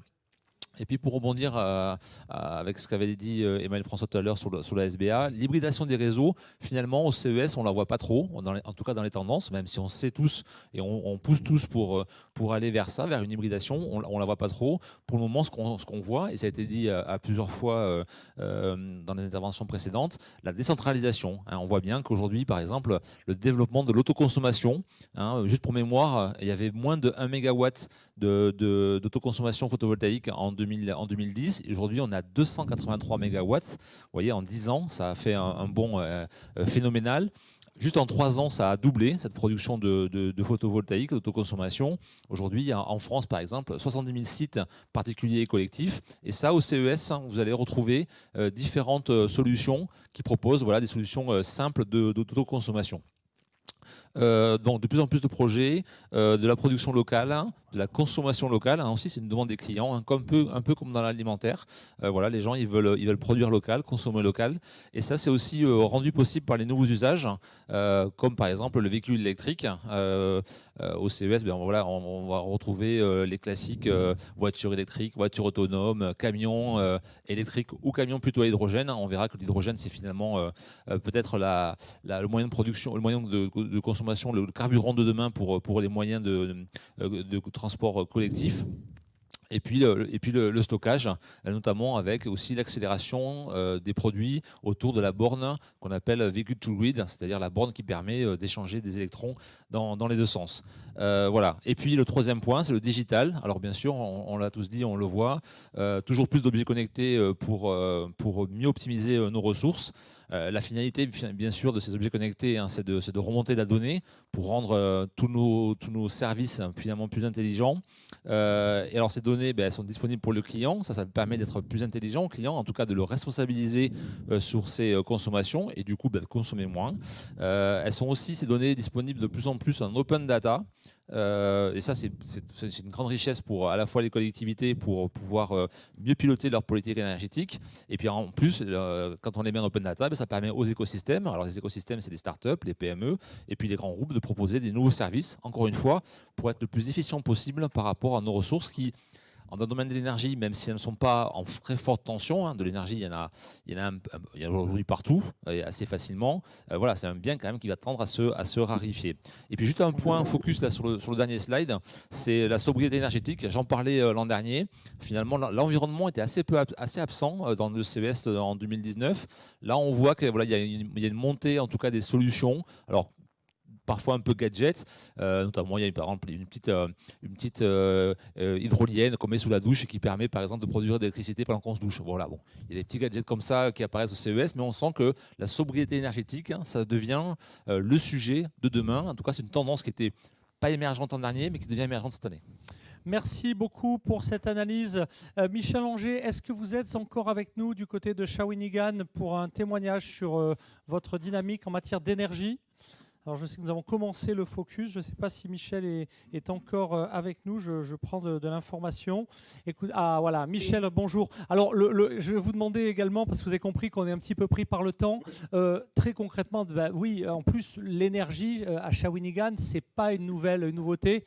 Shawinigan, c'était la ville de l'énergie et a dû se réinventer sur le sujet. C'est bien ça ? Exactement. C'est la ville de l'électricité. Je vais vous permettre de faire un peu de pouce sur ce que le ministre Fitzgibbon a mentionné ce matin. Le gouvernement du Québec a lancé, à travers l'ensemble des régions du Québec, des zones d'innovation. Donc, des endroits qui font en sorte qu'on puisse, en fonction des forces de chacun des territoires, puisse exploiter ces fameuses forces. Du côté de Shawinigan, on travaille sur l'intégration des technologies de mobilité durable. Alors, on veut faire la fabrication de batteries exactement comme le ministre est en train de le mentionner. On a chez nous une mine dans le nord du Québec et on va faire la transformation du minerai de lithium pour évidemment un élément fondamental pour la fabrication des batteries. On travaille également sur un projet de construction de cathodes. On a des centres de recherche. On a les 2 constructeurs de bornes électriques. Alors, vous voyez que Shawinigan est en train de s'orienter exactement dans la filière de ce que le ministre Fitzgibbon espère depuis longtemps. On parle environ de 7 milliards de dollars pour cette fameuse filière. Alors, on a beaucoup, évidemment, de centres de recherche du côté de Shawinigan. Donc, le focus est vraiment orienté dans cette direction. Effectivement, on est la ville de l'électricité et on est très, très, très ambitieux à Shawinigan. Je vous rappelle également qu'on a des prototypes de motoneige électrique qui ont été incubés chez nous au centre d'entrepreneuriat, au DigiHub. Et cette zone d'innovation va comprendre ce que vous avez déjà visité, plusieurs d'entre vous, le centre d'entrepreneuriat et le DigiHub du côté de Shawinigan. Donc, on va commencer très bientôt la construction de motoneige électrique, une des premières au Québec, au Canada, ce qui va faire en sorte qu'on va être en mesure de pouvoir se démarquer. Et je vais terminer, dans le temps qui est imparti. Le ministre des Affaires étrangères, François-Philippe Champagne, qui est notre député, a été nommé hier soir ministre de l'Innovation, de la Science et des Industries. Alors, vous comprenez, c'est une excellente nouvelle pour nous, c'est un ami personnel et je suis convaincu que dans le domaine de l'innovation, on va être en mesure de pouvoir bien se démarquer de notre côté et on va pouvoir compter sur un ministre qui comprend et qui connaît exactement ce qu'il nous faut à Shawinigan et dans notre région en termes d'innovation. Donc, pour nous, l'énergie, c'est un élément fondamental. Le ministre Fitzgibbon l'a mentionné, le Québec est le plus grand producteur d'électricité au Québec, donc de l'électricité verte, et on va très certainement pouvoir en profiter avec la construction de l'Imasco Lithium et l'ensemble des filières dont je viens de vous parler. Un grand merci Michel Anger, merci pour ce témoignage, merci pour cet éclairage. Allez, il nous reste encore 2 tendances pour balayer le tour d'horizon, donc des techs pour la ville. C'est une journée un peu marathon. Donc on va maintenant parler de mobilité, la mobilité dans la ville. Alors j'appelle la présidente du collectif à me rejoindre, mais avant on va à nouveau se rendre en territoire nantais avec le directeur Baptiste Rongier. Baptiste Rongier, Béranger, vous êtes directeur conseil chez Motic. Et on va aussi se rendre au Québec pour écouter Benoît Balmana. Tous les deux sont directeurs général de l'écosystème. Enfin, pardon, Benoît, lui, pardon, est directeur général de l'écosystème d'innovation québécois, IVO. Allez, Baptiste, je crois que vous êtes répartis la durée. On est vraiment pris par le temps. Allez, je vous incite à respecter le timing. Voilà, on vous entend, Baptiste. Alors, je ne sais pas si en termes de son, dans quelques instants. Allez, on retente. Est-ce que tu m'entends? Ouais, c'est bon. Baptiste. Normalement, c'est mieux. Là. Allez, en avant, c'est parti. Et je te propose, pour ne pas perdre de temps, de commencer avec Benoît, qui va nous annoncer la tendance 1 et 2 au Québec. Donc, si tu peux basculer sur Benoît, c'est top. Allez, Benoît Balmana, qui lui se trouve au Québec. Dans quelques secondes, le temps de basculer ici même depuis la régie. Allez, Benoît, c'est à toi. Ok. On va faire ça dans le délai. Je vous laisse projeter les slides. On va parler donc de mobilité durable. Les slides vont apparaître.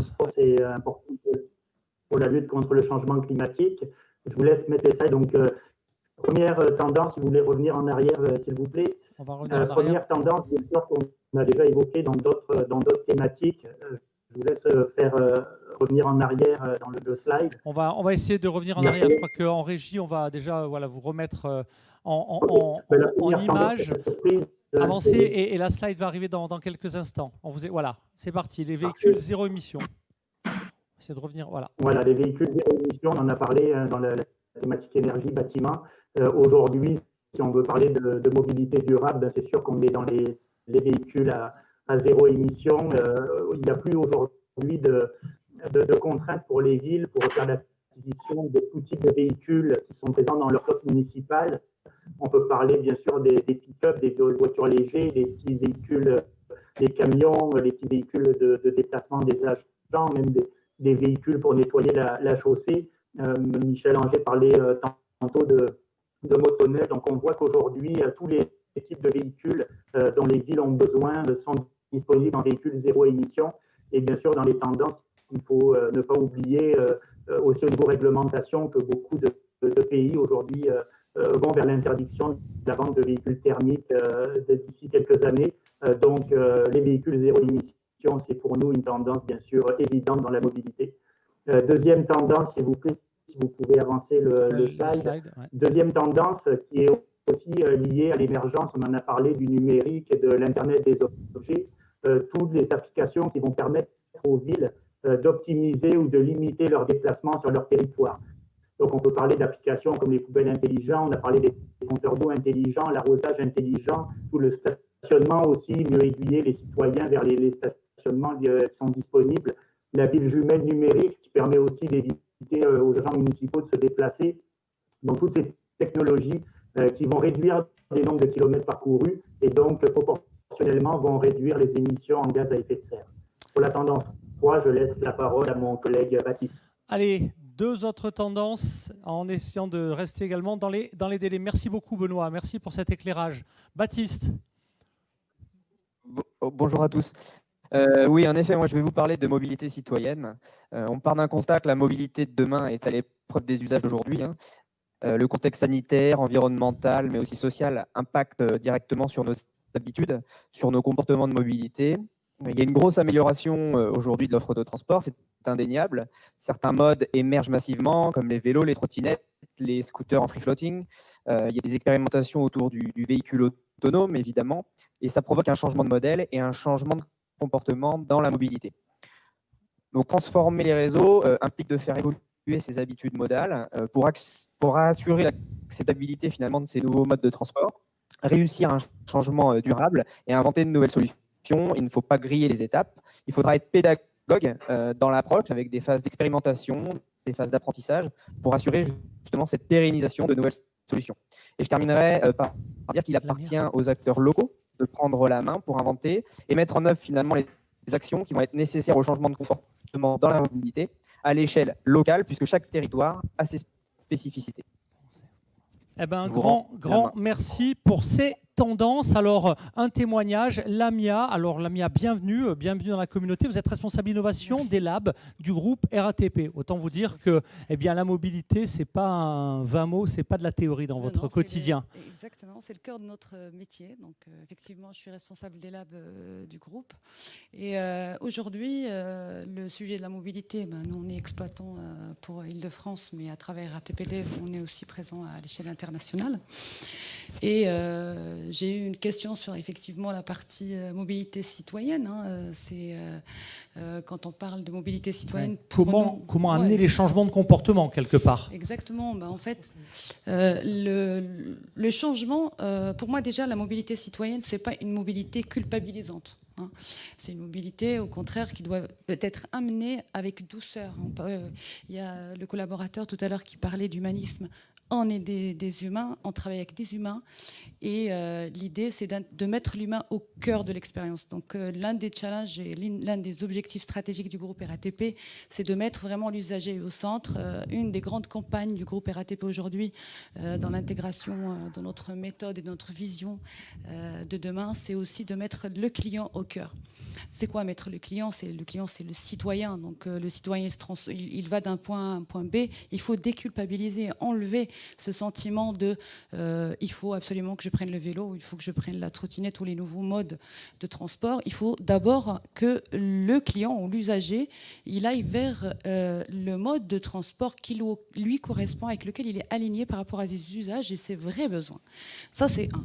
Deuxièmement, il faut que les aménagements du territoire puissent répondre à ces usages-là. C'est-à-dire qu'on prend l'exemple de Paris, il y a toute une mutation ces 5 dernières années, avec l'installation des couloirs pour les vélos. Radical, on peut dire. Exactement, donc ça a été radical, il y a des automobilistes qui n'étaient pas contents, des piétons qui l'ont été moins, parce qu'effectivement, à un moment donné, il y a une transition entre les gens sur le trottoir partagé, etc. Donc la mobilité aussi citoyenne passe par là, c'est-à-dire être au respect, c'est une éducation, comme disait Baptiste tout à l'heure, c'est réfléchir aussi à cet accompagnement pédagogique de la population. On ne peut pas venir et dire on transforme radicalement un territoire sans prendre en compte tout l'aspect pédagogique et tout l'aspect accompagnement des petits, des grands, à travers des campagnes, à travers des groupements, des collectifs, tout le travail que vous faites derrière, à travers l'innovation, parce qu'il y a plein d'innovations qui arrivent aujourd'hui sur nos territoires, des innovations dans tous les pays du monde qui tournent autour de la mobilité, sur lesquelles vous faites un très très beau travail. Moi, ça fait quelques années que je vous suis et je suis ravie cette année d'avoir rejoint le collectif parce qu'effectivement, c'est quelque chose de louable, de réussir à regrouper autant d'acteurs autour de toutes les thématiques existantes. Et ça, c'est vraiment un chapeau. Je vous tire chapeau parce que c'est énormément de travail. Et j'ai vu les collaborateurs travailler comme des fourmis derrière, parce qu'au spectacle, on voit bien des sujets avec des aboutissements, mais derrière, un très, très gros travail qui est fait en back-end.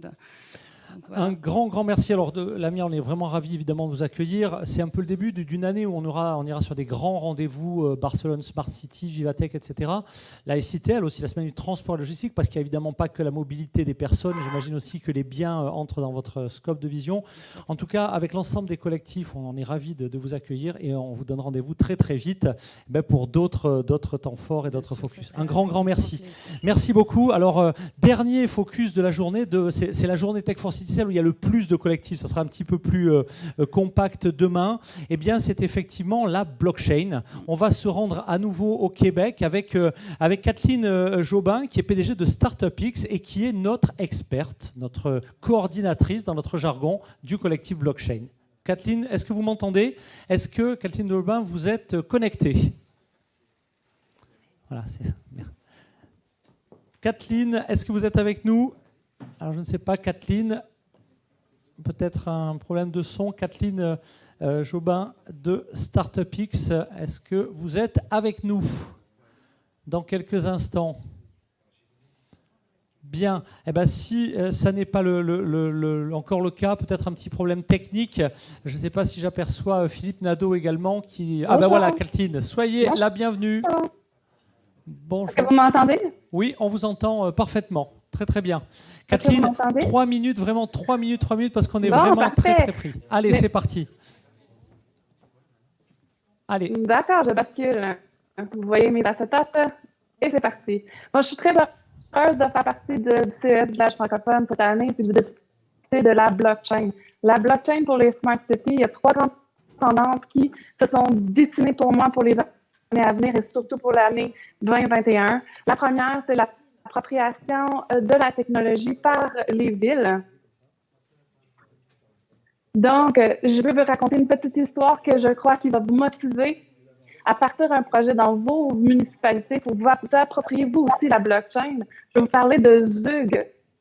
Zug a débuté un tout petit projet en 2016 où ce qui ont permis à des citoyens de leur ville de payer des petits frais à leur municipalité. Donc, on peut penser d'un petit permis de conduire à 5-10 euros, des frais bibliothécaires, des choses avec peu d'enjeux. Avec cette façon de procéder avec un petit projet, ils ont expérimenté avec la blockchain puis ont envoyé un message clair à toutes les entreprises dans l'espace de la blockchain qui sont ouverts à expérimenter et à travailler avec eux la technologie. Ce qui est arrivé par la suite, c'est que cette année, Zug va commencer à permettre à ses citoyens de payer l'entièreté des services municipaux par la crypto-monnaie.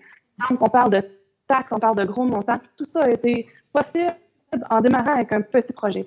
Donc, la tendance pour moi qui se dessine pour 2021, c'est bien que les municipalités prennent exemple sur Zug et commencent à faire leur propre petit projet. Pour la petite histoire, Zug, en osant, en étant le pionnier, ils ont créé un engouement. Plusieurs compagnies de la FinTech se sont installées dans leur municipalité. Ils sont maintenant devenus la crypto-vallée de la Suisse. La deuxième tendance, c'est la crypto-monnaie pour la simulation de l'achat local. Et oui, on n'y pensait pas. On sait qu'il y a tous les programmes qui existent déjà, des programmes traditionnels d'achat local, de récompenses, de bonnies, de monnaie locale. Mais les crypto-monnaies excellent à la capacité d'intégrer, de programmer des incitatifs monétaires qui permettent de cibler géographiquement et avec précision des achats à circuit court. Donc, on peut dire rapidement, si tu achètes localement, dans 100 km, on te donne un boni sur les achats locaux. On peut dire, si tu as fait tant d'achats dans le mois, on te donne un super spécial et on stimule l'économie de l'achat local de façon beaucoup plus rapide, beaucoup plus précise et beaucoup plus efficace et moins dispendieux. Ma troisième tendance dans la blockchain, ça a été parlé un peu par Emmanuel avec les Smart Buildings, par Florent avec les Smart Cities. On sait tous que la Smart City est connectée. Elle est connectée au travers de plusieurs technologies, la 5G, l'Internet des objets, l'intelligence artificielle. Mais à la base de toute cette connexion-là, il y a la sécurité de l'information. L'information qui est locale, qui est décentralisée, essentielle de personne. Mais quand on parle de cette sécurité-là, on parle de la blockchain. La blockchain, c'est partout. C'est dans la crypto, c'est dans l'argent, c'est dans la valeur et c'est dans le réseau décentralisé. Ça me fait un plaisir de vous présenter les 3 tendances pour 2021 pour la blockchain. Je vous invite à vous connecter avec le DigiHub de Shawinigan qui crée des belles opportunités pour discuter et échanger pour les municipalités qui désirent utiliser la blockchain comme un levier pour stimuler son économie, pour attirer les entreprises et faire rayonner leur ville. Fait que merci beaucoup. Eh ben, un grand merci. Merci. Alors, on a eu quelques petits problèmes de son pour une raison simple, c'est que j'apprends que beaucoup de nos acteurs connectés le sont encore en fait. Alors, j'incite éventuellement ceux qui n'ont pas d'intervention à très court terme à quitter le réseau interne pour se connecter via le lien qui est produit et qui est diffusé sur tous nos partenaires médias ou que vous pouvez également trouver en direct sur le site du village-francophone.com car vous êtes extrêmement nombreux et on aurait peut-être dû le préciser sur tous ceux qui ont le canal montant. Eh bien, voilà, je pense que ça a un, enfin, c'est pas que je pense, c'est qu'on m'informe en régie que ça a un effet. Donc, à la prochaine pause, et on va donc y aller tout de suite, juste après la pause. Mais avant de se quitter, eh bien, j'accueille un nouvel invité. On est ravis. Mohamed Zoglami, bonjour. Vous êtes consultant international en industrie créative et vous organisez le Startup Africa Summit. Bonjour Mohamed, est-ce que vous êtes avec nous ? Est-ce que vous m'entendez, Mohamed, dans quelques instants, ici même, connecté? Est-ce que vous m'entendez? On vous entend, on est ravis de vous accueillir. Je vous entends très bien. Merci d'être avec nous. Je vous entends. Alors Mohamed, est-ce que vous sauriez, Merci. vous avez compris qu'on est vraiment très très pris par le temps, en même temps on est ravis de vous accueillir, on suit votre parcours et c'est vraiment phénoménal en Afrique. L'Afrique devient un acteur important du village. Expliquez-nous les enjeux de la blockchain et puis un petit mot sur ce que vous faites le reste de l'année. Et si vraiment en 3 minutes chrono, ce serait parfait, puisque dans 4 minutes commence notamment le focus startup. C'est à vous.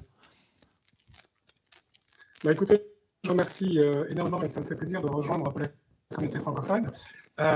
C'est quand même dommage d'accorder 3 minutes à l'Afrique, mais c'est quand même le territoire d'avenir. Donc, mais on va essayer d'aller très très rapidement. Donc, Africa est l'un des plus grands événements aujourd'hui sur les startups et l'innovation africaine. Et en 2019, on a accueilli donc l'événement se déroule à Tunis. C'est l'événement qui est autour de la Smart City africaine et notamment l'apport des startups et l'émergence des villes africaines. Quelle était l'importance des startups africaines? On a fait un appel à proposition. On a eu 1600 startups africaines qui ont répondu donc, à l'appel à proposition. On a reçu, on a invité les 100 meilleurs à Tunis, mais c'est pour dire un peu l'engouement que suscitent les applications et le développement des Smart Cities en Afrique. Pourquoi? Parce que l'Afrique est certainement la terre de prédilection pour l'avenir des Smart Cities.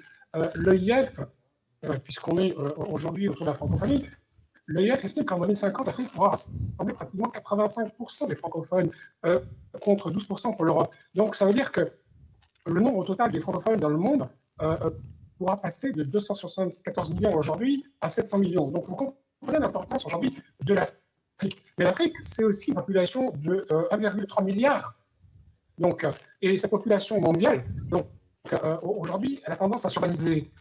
Et qui dit urbanisation, dit réflexion sur le nouveau mode de développement, donc les smart cities. C'est pour ça qu'on pense que le développement des smart cities sera certainement sur l'Afrique. Et on imagine aujourd'hui, et c'est vrai qu'en Afrique, pour aller très rapidement, on a énormément de projets. Il y a plus de 50 villes qui sont prévues à la construction en Afrique. Vous avez aujourd'hui plus de 100 milliards, c'est ça les gens ne savent pas, plus de 100 milliards d'investissements actuellement en Afrique. Vous avez de très beaux projets comme Semen City au Bénin, Bizarre Smart City en Tunisie, la nouvelle ville du Caire qui, rien qu'à elle, c'est 45 milliards d'investissements. Donc, ce qui est intéressant, justement, c'est que ces villes africaines sont jeunes, elles sont plus flexibles, donc elles sont plus aptes et elles ne sont pas freinées par le poids des infrastructures existantes comme la plupart des villes occidentales. Et donc, c'est justement ce qui fait dire à beaucoup de spécialistes que ces villes africaines sont à même de réaliser ces bonds de géants vers ce que l'on imagine la ville intelligente. Elles pourront, par exemple, facilement déployer des projets à forcerie à gros potentiel technologique. On a fait en Afrique le leapfrog, c'est-à-dire qu'on est passé directement du mobile sans passer par le cyber. Et aujourd'hui, plus de 100 millions d'Africains utilisent le téléphone mobile pour la vie de tous les jours. Donc, imaginez la 5G avec le déploiement en Europe. En Afrique, ça pourra se faire très, très rapidement. Donc, si vous voulez, certes, il existe des problématiques complexes par rapport au surpeuplement, à la pauvreté, à la congestion, au problème de pollution, mais il y a une chose qu'il faut savoir en Afrique, c'est que l'Afrique est un continent jeune et que la plupart des Africains sont nés dans l'ère numérique. Et donc, il y a ce côté frugal, agile, résilient qu'on a vu pendant la période du Covid. Et l'entrepreneuriat africain aujourd'hui est très réputé par rapport à son innovation. Et si on rentre dans l'aspect vraiment success story au niveau de la blockchain, on s'apercevra que tout ce que disait tout à l'heure Kathleen est déjà appliqué en Afrique.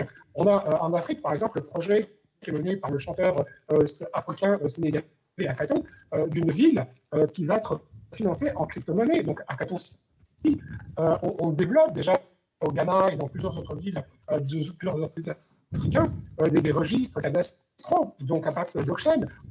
On utilise la blockchain aussi pour la traçabilité, pour lutter contre les contrefaçons de médicaments. On utilise la blockchain dans le contrôle de tout ce qui est semences, la qualité des semences, pour s'assurer que ces semences ont bien respecté la chaîne logistique. On l'utilise aussi dans la certification de produits qu'on exporte. Par exemple, il y a des jeunes qui exportent à partir du Burkina Faso, du Bénin, de l'huile de parler vers les États-Unis et le Canada avec une certification blockchain.